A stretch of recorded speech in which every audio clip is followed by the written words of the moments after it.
Amen. All right, so that's our good news, people. The rest of the show is about Atlanta United. We're going to start with our away draw 0-0 in Chicago.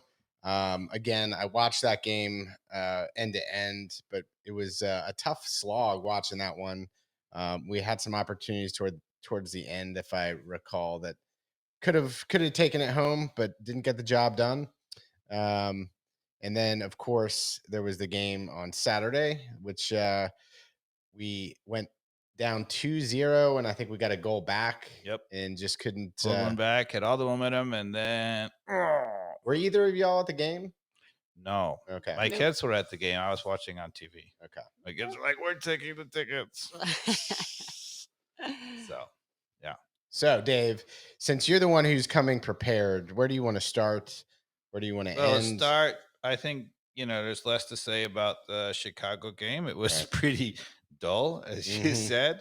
A couple of notes. So Wolf started this game, and then Mascara started against Minnesota. And Wolf was terrible.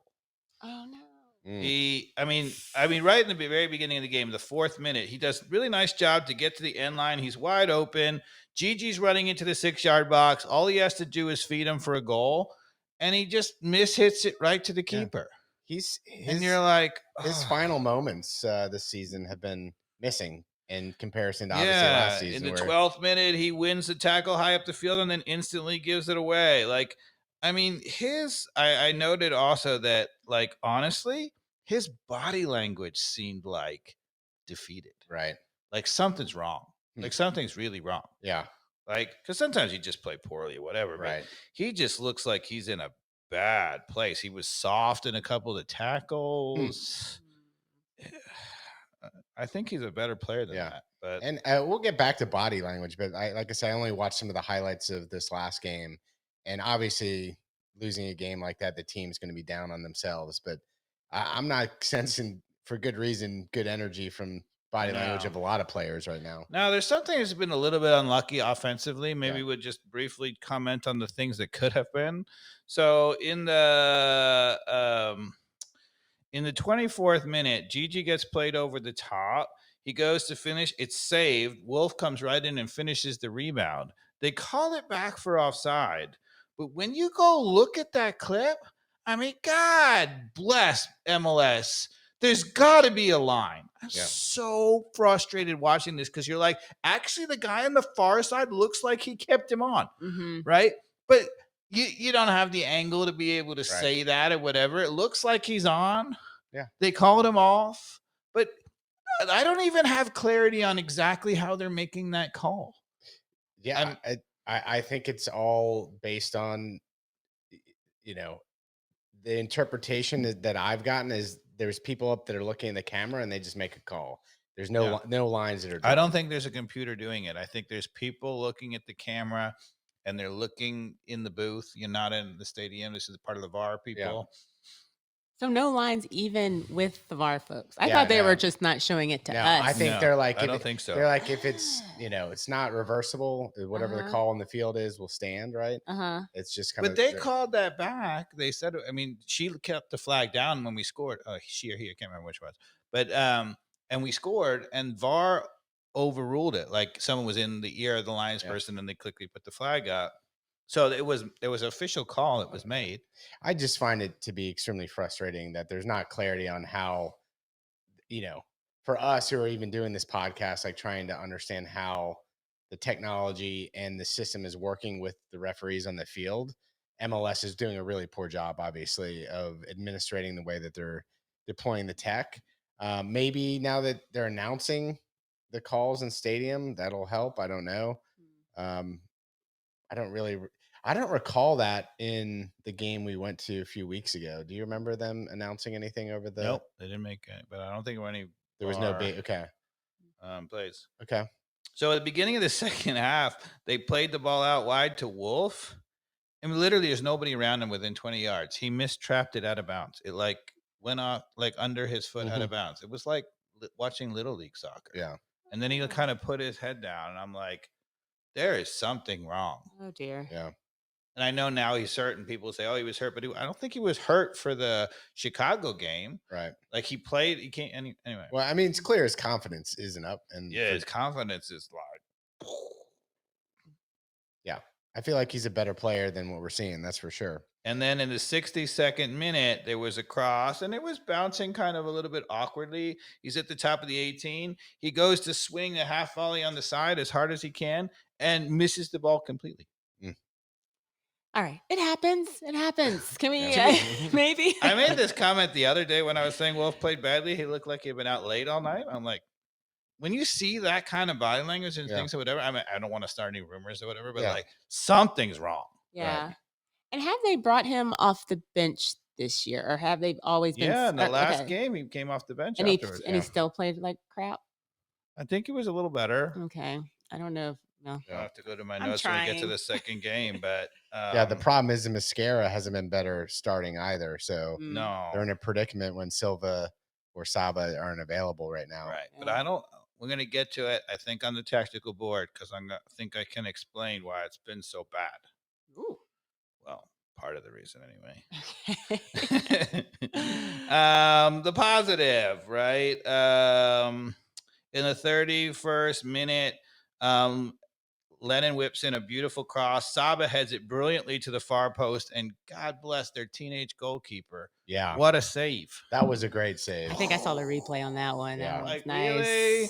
Like, that's what we need right now? Like, he's a teenager? Yeah, he's 19. Lord B. Yeah. Goodness gracious. So what else good happened, Dave? Yeah, going for these are the things where we could have scored. 78th minute. Mascara, great pullback for Almada at the top of the box, and he slams it off the crossbar. Yeah. I remember that. Yeah.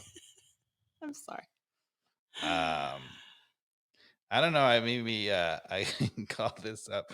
Maybe Carmen, you can look for this while we're talking. So in the 82nd minute, if you go to the actual Apple highlights, for those people who are saying that Brad Guzan is not old, in the 82nd minute, there's a shot that slams into a Braum, right? And if it never goes to the keeper, but if you watch Guzan behind, like literally like 1 Mississippi, 2 Mississippi, and then he dies behind it. I'm like, oh no. So maybe you can try to find that. But anyway, yeah. And then and we still haven't seen Cohen this season. No, and he just makes highlight save after highlight save for the twos.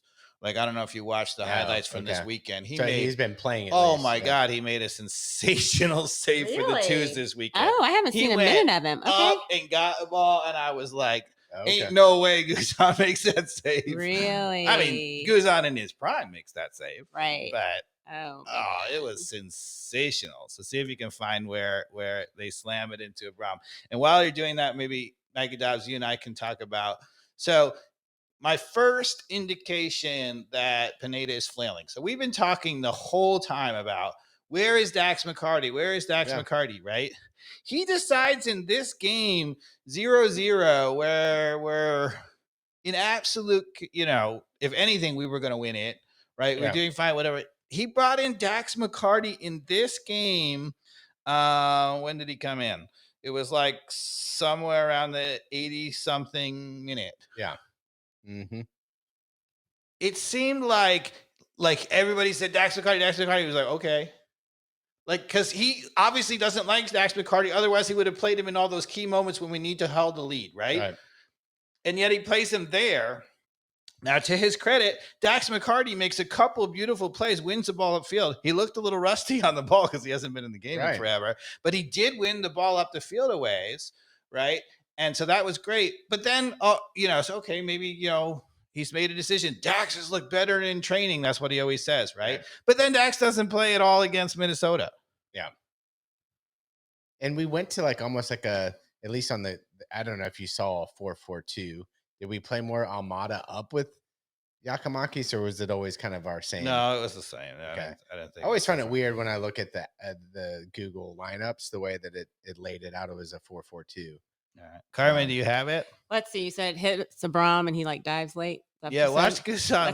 Let's see. Let's Let's see if this is it. I'm not 100% sure. There's only one in the 82nd minute where it see. hits them, right? It's got to be. Watch Guzan on this play. Somebody is tickled right now, like really tickled. Did you see that? Look at that. Play it again. I gotta see. How do I get this on? Play it again. Hit them. Yeah. Well, that's like an old guy trying to react fast. Ready? Here comes the shot. Blocked. And there he goes. Yeah. That shot the ball was going outside of our 18 before he dove. Yeah. Do you think a young Brad Guzan dives on that play? Nope. I just happen to notice it. I don't want to belabor a point, but for those people who think, how do you know that Guzan might not, maybe should be getting to some of those balls or whatever? How do you know that he's a little old and past it? That's how I know. Yeah.